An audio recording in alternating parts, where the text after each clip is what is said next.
Give me something to hold on, something I can feel. Let me crash to the floor, at least I'll know that it's real. Rock bottom is scary if you've never been before. 'Cause it's easy to lose yourself on the way down. Let me get to the part where I hit solid ground. If I know where I am, then I can start to heal. Give me something I can feel. Richa is sharing the challenges she faced with prenatal and postpartum depression. Experiencing both prenatal and postpartum depression is called perinatal depression.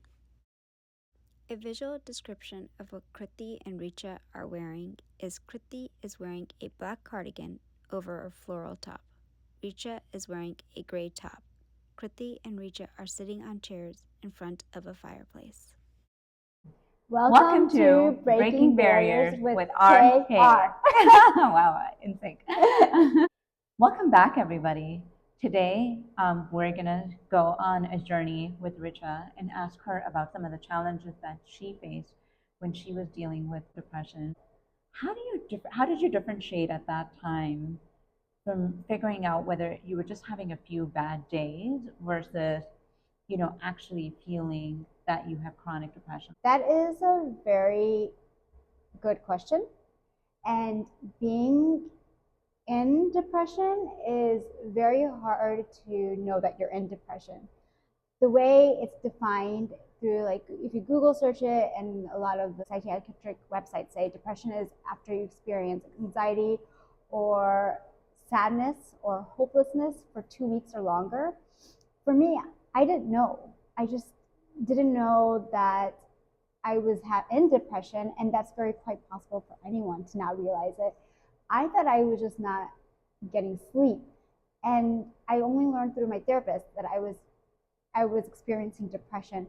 And on top of that, she also told me I am experiencing insomnia, because I thought insomnia was when you don't sleep at all. Actually, insomnia is when you have trouble falling asleep, and or you cannot sleep for a long period of time. You wake up in the middle of the night. Okay, thanks for explaining that to me. I'm curious to know, what were your challenges? My challenges were really just within me. It prevented me from living a normal life for me, like a functioning life that I was used to. To somebody, I might have looked like somebody who just was not part of this reality, because I was crying all the time. Like, I know you mentioned lack of sleep. What else was coming up on a day-to-day basis? Do you have any examples or something that you can do? Yes, so I was very fidgety. I was feeling claustrophobic. I had something called intrusive thoughts.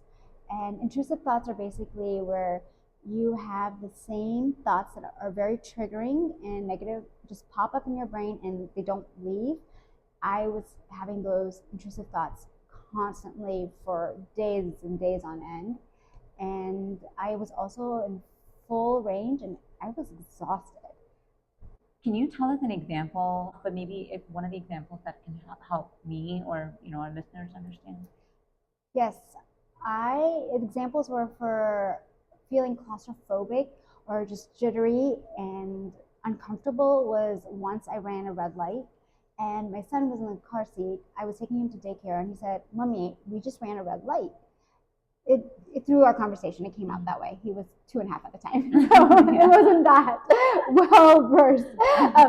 And I said, I just at that moment started feeling very claustrophobic. I was like, I can't believe I ran a red light. I'm so tired. Did I fall asleep? I wanted to take off my jacket. Just the car doors were closing in on me. I just needed to drink water, but the bottle was too close to my face. I just felt very claustrophobic. And I would experience like jitteriness, even like reading a bedtime story to my son at night. I had to get up and start walking around. That was an example of my jitteriness. And my intrusive thoughts at work, I would be talking to a coworker, we would be talking about a project, and all of a sudden I would think, I can't sleep, but I need sleep. Will I get sleep tonight? I can't sleep, but I need sleep. Will I sleep tonight? I have no idea what the conversation was. That's all I was thinking about. And then my full rage was just over trivial topics.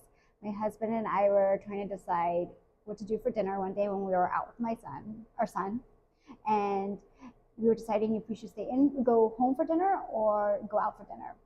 I didn't like the decision. I was so mad. I took my keys and I threw it at him, and it hit him in the face. And we both just looked at each other, and we went silent. So those are just some examples, and there's many. Those are just examples of how those symptoms manifested for me. I know you from the last 1 year, and you're the most kind and compassionate person I know. And you're also very kind. That's really sweet. Okay, we're going to go back and forth. Knowing us is going to go on. I can't even visualize this whole keep throwing, rage, but I can imagine how tough it must be at that time. But you recognize that you were not yourself. Thank you for walking us through your journey of, just challenges that you faced and with specific examples. That was really helpful. I felt like I was with you in the moment when you were going through that. But knowing that you had the option to disclose or not to disclose with your family, friends, people in the community, maybe workplace, how did you guide that? How did you navigate disclosure? Did you share with people? Do you feel that you should or you should not share with other people about your mental illness? I have always been comfortable sharing. I was able to go to work and not necessarily disclose it, but with my close friends and family, I was very open about it, and it was amazing how supportive everyone is. And there are some people who can really relate because they have experienced it themselves. They may not have shared, but eventually it comes out, and then you just all of a sudden have the support system. However, disclosure is a very personal choice, and if it's not the right time, or it may never be the right time, then there's no need to. However, it's something you're comfortable with, then you should definitely start with those people you feel safest with. And if it's something, your mental illness is, say you need to make an appointment with a therapist, you can disclose this to your boss. There is systems in place within the professional world that they are not to disclose to other people your mental illness. Well, thank you for sharing that, Richa. And as you said, it is a personal choice. I've been doing some disability advocacy at work. If you tell people, not everybody, but at least the person who you're reporting to ahead of time, then sometimes you'd be surprised the amount of support that they can provide. And sometimes the company or the workplace that you work with, they also have their own kind of wellness program. So you never know, how some way or the other you'll find that the connection that you need, and especially in that journey when you feel that you're by yourself and alone. And if you choose to share, then you will somehow build that foundation of support. It will be there. Yeah. Wow.